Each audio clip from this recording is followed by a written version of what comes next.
SNPs were characterized for each of the samples and the program new hybrids was first used to distinguish between the taxa based on the genetic sequences alone. And then to examine the population genetic structure of these species, a number of genetic diversity metrics were calculated for each species, including the expected and observed heterozygosities, the inbreeding coefficient, and the number of private alleles present.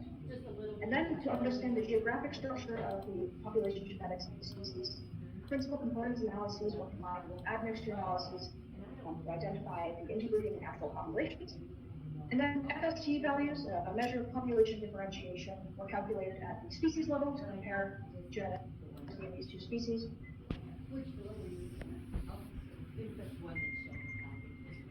And then to examine the deleterious genetic consequences that might be present in repeated students, a linear regression was performed to test the effect of population size on genetic diversity.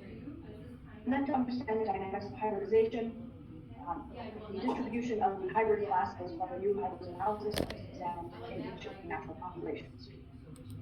For the morphological analyses, each of the individuals were assessed on 15 morphological traits. Some of these related to things like growth, but also leaf traits and floral traits. And then to examine the relationship between morphology and species identity, two different indices were calculated for each of these individuals. First was the genetic hybrid index from the admixture analysis, and the second is a morphological hybrid index using a factor analysis of mixed data from morphological data. And both of these indices were scaled such that values closer to 0 were indicative of individuals with disability, and values close to 1 were indicative of individuals with chemicals with hybrids having values pretty much everywhere in between. And to look at the relationship between these two indices, linear regression. And finally, to assess the identification accuracy based on morphology alone, a percent of correctly identified individuals was calculated for each site, and each of the misidentified individuals was assigned to a different category based on which species it was identified as in the field versus which species it was identified as from the hybrids analysis. Okay, moving on to the first results. SNP data set consists of 377 biallelic markers. The 532 samples were distinguished into 3 taxa classes from hybrids, so 218 Histostomi, 104 Histostomus, and 110 hybrids. For our first measures of genetic diversity here, we can see the expected and observed heterozygosities are lowest in the Histostomi, intermediate in Histostomus, and highest in the hybrids. For all 3 of these taxa, the inbreeding coefficient was not significantly different from 0. And from the private alleles analysis, we've seen that there are more than 10 times as many private alleles in Venus Amazonas than in Venus. This PCA is based on all of the SNPs of all the samples, and it shows primary clustering patterns of all these individuals. So each point is one individual. They are color-coded according to their taxon and the site that they were sampled from. And we see along PC1 the primary clustering of the species. So on the left, the Venus Amazonas, shown in blues and greens, and on the right, Stromi shown in reds, oranges, those kind of colors. And hybrids occurring all along PC1 violet colors. PC2 then describes the clustering of the geographic clustering with the more northern sites below the axis and the more central and southern sites above the axis. These data were also performed at the species level, and so this is a plot here of all of the Lupinus Stromi samples on the left, and on the right, a PCA of the Lupinus Stromi only at Point Reyes National Seashore. And instead of explaining this right now, I'm going to combine it with the admixture analysis and then I'll put that together. The admixture analysis looks for the most parsimonious ancestry proportions for each individual given a certain number of ancestral groups. The ancestral groups are then increasing.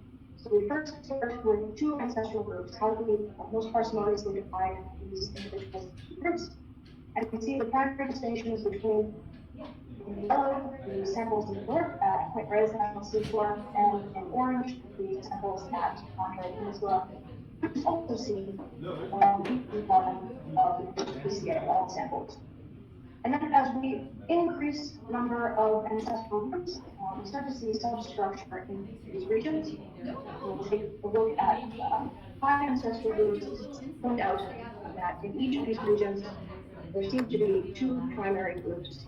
So on the left, the samples at Point Reyes have divided into 2 groups here that are also seen along PC1 and PCA.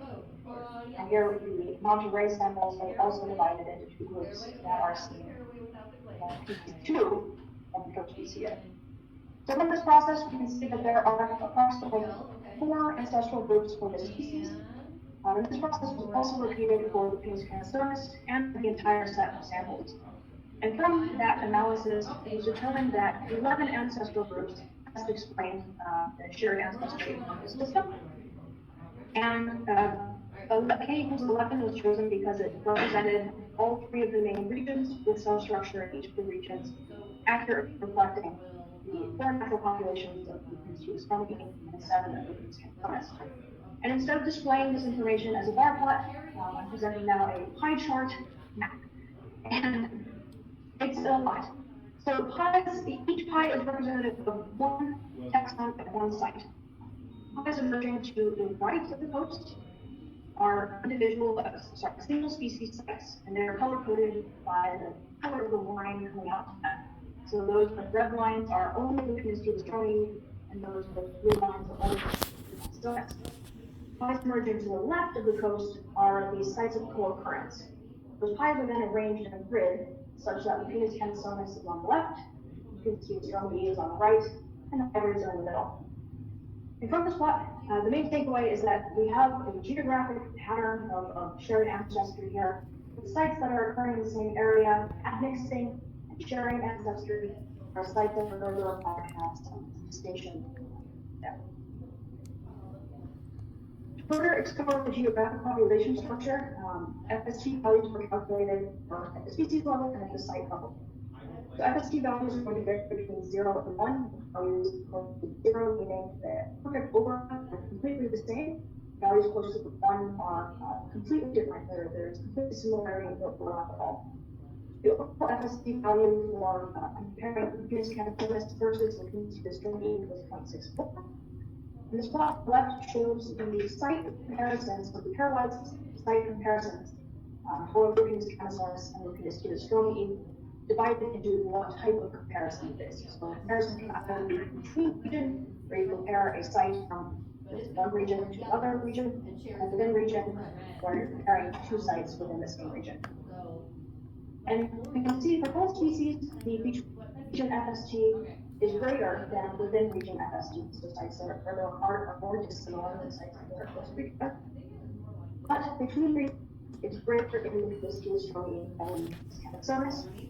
And within region FST is greater in the Pinus canistonus than the Pinus strongly. Next, to look at the genetic consequences of population size just in the Pinus strongly. The top here is the observed zygosity as a function of log 10 population size, and this the inbreeding coefficient also as a function of log 10 population size. And there is no significant relationship between population size and genetic diversity. And to understand the dynamics of hybridization, this plot shows the number of sampled individuals at each of the natural populations, co-coded according to the taxon class they were assigned in the new hybrids analysis. So in red, we see individuals that are the Pinus strongly, in blue, the Pinus canistonus.